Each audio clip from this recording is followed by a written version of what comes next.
जय हिंद प्यारे मित्रों। आप देख रहे हैं माइक्रो ऑप्स चैनल। मैं हूं एच.एस. पांडे। कैसे कांग्रेस मुक्त भारत बीजेपी के लिए खतरनाक सिद्ध हो सकता है, आज मैं इस पर आपसे चर्चा कर रहा हूं। लेकिन इस बिंदु पर आने के पहले मैं कुछ और जरूरी बातें कहना चाहता हूं। सेक्युलर वर्ड भारत के संविधान में शुरू में नहीं था। ये 42nd अमेंडमेंट 1976 में कांग्रेस के शासन काल में सेक्युलर वर्ड जोड़ा गया, उसके पहले ये नहीं था। अब इस सेक्युलर वर्ड से अब इसका खामियाजा आज आपको भुगतना पड़ रहा है। डॉक्टर अंबेडकर जैसे विद्वानों ने उस वक्त इसको नहीं डाला था, बाद में कांग्रेस के शासन में ये चीज डाली गई। अब इसका खामियाजा आप देखिए, अभी अभी इलेक्शंस में, बंगाल के इलेक्शंस में सब जगह आपने देखा, और इसके पहले के कई आंदोलन हुए, उन सब में आपने देखा कि कैसे सेक्युलरिस्ट कैसे राष्ट्र की एकता के लिए कैसे खतरनाक साबित होता जा रहा है। मैं आपको बहुत संक्षेप में ये कहना चाहता हूं कि एक सेक्युलरिस्ट हिंदू, एक ब्रॉडर माइंड का हिंदू वैसे ही स्वभाव से सर्वे भवन्तु सुखिनः वसुधैव ही कुटुंबकम के सिद्धांत ये सब फॉलो करता है, उनकी कल्चर इस तरह की है। तो यूनिवर्सल माइंड का हिंदू आज हिंदुत्व के लिए सबसे बड़ा खतरा साबित हो रहा है। सॉफ्ट हिंदू, लिबरल हिंदू, जो हर किसी को एक नजर से देखता है, उसके सामने जाति धर्म की सीमाएं नहीं होती है, ऐसा उदारवादी व्यापक दृष्टिकोण वाला हिंदू इस वक्त हिंदुत्व के लिए कैसे खतरा बन रहा है। आजकल सोशल मीडिया में मैं वीर सावरकर जी का एक स्टेटमेंट देख रहा हूं, वैसे मैंने वेरीफाई नहीं किया कि उनका ही है या क्या, लेकिन फिर भी वो चीज अच्छी लगी, मैं आपसे कहना चाहता हूं। उनका कहना था कि I am not afraid of Muslims, I am not afraid of Britishers, I am afraid of Hindus against Hinduism. मैं उन हिंदुओं से भयभीत हूं जो हिंदुत्व के खिलाफ हैं, उनसे भयभीत हूं, न कि मैं मुसलमान भाइयों से भयभीत हूं या ब्रिटिशर्स से भयभीत हूं। आज ये उक्ति बिल्कुल प्रासंगिक है इस वक्त भी।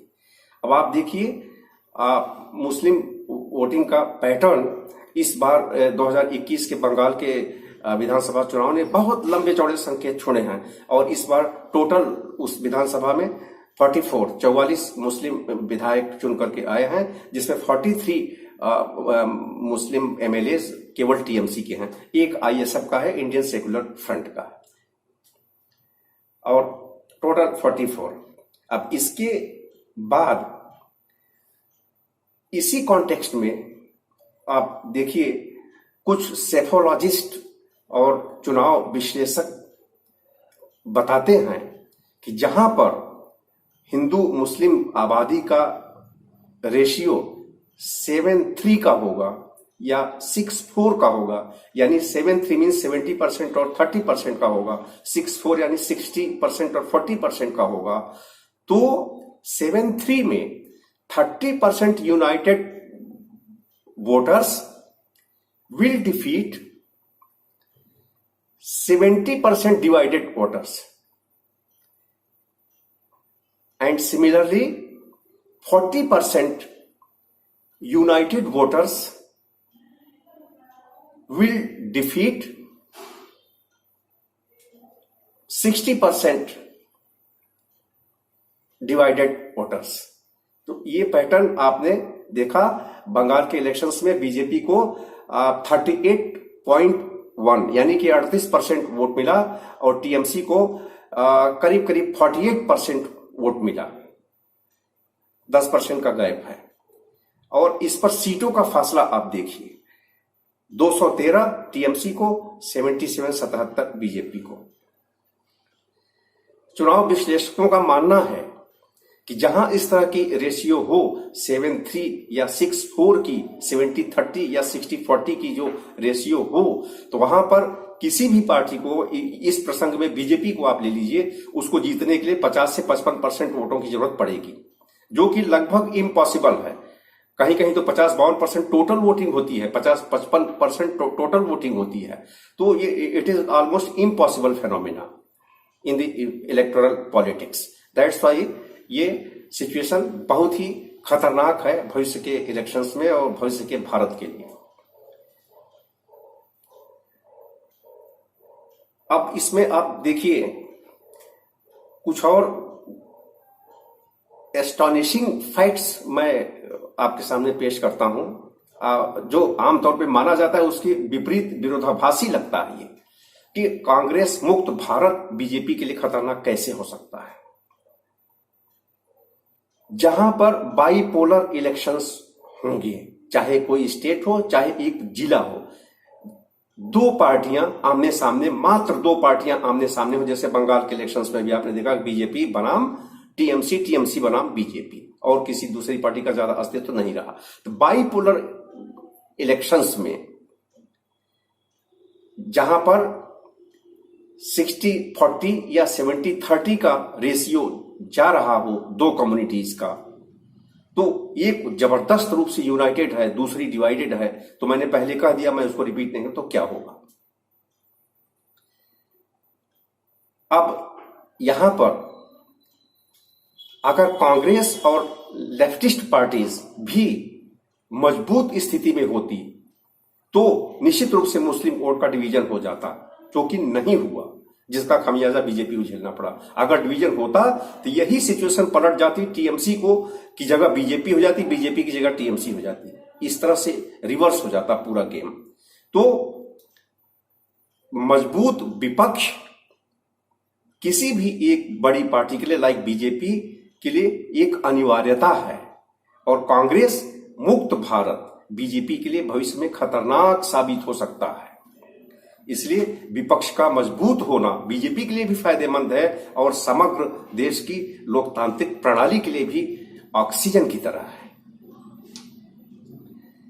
अब यहां पर आप देखिए, जहां मल्टीपोलर इलेक्शन होगा, कई पार्टीज सामने होंगी, बीजेपी के अगेंस्ट कई पार्टीज सामने होंगी, तो और उनमें नेक टू नेक फाइट हो, जबरदस्त फाइट हो, सारों की परफॉर्मेंस आंका न जा सका है, तो ऐसी स्थिति में Muslim voters will get confused कि who is the nearest rival to BJP, and in that situation their vote will be divided because they will not be able to identify the BJP's enemy number one multipolar politics में। जबकि इसका उल्टा हो जाता है, bipolar politics electoral scenario है bipolar, दूसरी तो क्लियर है कि बीजेपी बनाम टीएमसी, वो यूनाइटेड, दूसरी तरफ डिवाइडेड वोट, तो उसमें बहुत मुश्किल स्थिति हो सकती है। तो मेरे कहने का तात्पर्य ये था कि इस वक्त बंगाल के इलेक्शंस ने जो मैसेज दिए हैं, तो वक्त का तकाजा है कि क्या करना चाहिए, देश को, हिंदुत्व को, राष्ट्रवाद को बचाने के लिए क्या करना चाहिए। बढ़ती हुई मुस्लिम पॉपुलेशन किसी भी देश के लिए खतरा बन सकती है और बन रही है, जैसा कि पश्चिम के देशों में देखा जा रहा है। फ्रांस हो, इटली हो, लंदन हो, लंदन में लंदनिस्तान की मांग हो रही है, बेल्जियम हो, ऑस्ट्रिया हो, इन सब जगहों में वहां की सरकारें परेशान हैं बढ़ती हुई मुस्लिम आबादी से, इसलिए कि 20 से 25%, 30% तक मुस्लिम आबादी कहीं पर हो जाती है। तो इसका इतिहास गवाह है, और पश्चिम में आजकल ताजे उदाहरण सामने आ रहे हैं कि वहां पर शरिया की डिमांड होने लगेगी और निजाम मुस्तफा, रूल ऑफ अल्लाह इस्टेब्लिश करने की बात होने लगेगी, और इस्लामिक स्टेट की डिमांड उठने लगती है। और उस अपनी डिमांड को पूरा करने के लिए पॉलिटिकल पावर को कैसे कैप्चर किया जाए, तो वोट की ताकत से बिल्कुल डेमोक्रेटिक वे में पॉलिटिकल पावर को कैप्चर करने का सबसे बड़ा रास्ता है जनसंख्या बढ़ाइए। तो इसीलिए अब इस देश में वक्त की डिमांड है कि शीघ्र ही without any further lapse of time जनसंख्या नियंत्रण कानून ले आना चाहिए, जिसमें कोशिश करिए कि आप 2 बच्चे से ज्यादा जिसके भी बच्चे हों, किसी भी कौम जात धर्म से मतलब नहीं है, उसको आप इलेक्टोरल पॉलिटिक्स से आउट कर दीजिए, वोटिंग से उसको डिप्राइव कर दीजिए। तो एक तो इस कानून की सख्त जरूरत है तुरंत। दूसरी,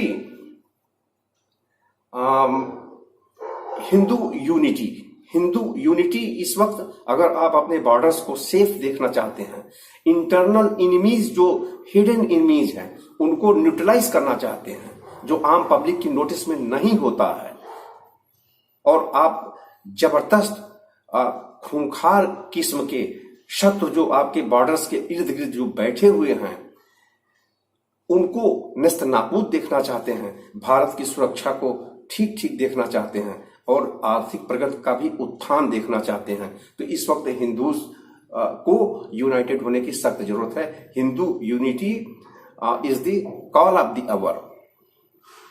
इस वक्त की ये एक जरूरत है और इस पर गौर करने की जरूरत है, और मैं सारे हिंदू भाइयों से यही प्रार्थना करता हूं कि आप देश के फ्यूचर को सुरक्षित देखना चाहते हैं तो please try to be united, otherwise आप अंजाम सामने देख रहे हैं। खतरे की घंटी आपके सर पर बजना शुरू हो गया है और इसमें हमें ज्यादा कहने और समझाने की जरूरत नहीं है। इसीलिए मैंने सेकुलरिज्म कैसे घातक हो सकता है और ये लिबरल हिंदुत्व के लिए कितना खतरनाक सिद्ध हो सकता है, ये अभी आप आजकल की राजनीति में देख रहे हैं। तो इससे बचने की जरूरत है। मैं ये नहीं कर रहा हूं कि आप दंगाई हो जाइए, कम्युनल हो जाइए, लेकिन फिर भी आपको सोचने की जरूरत है। जय हिंद, जय भारत, वंदे मातरम।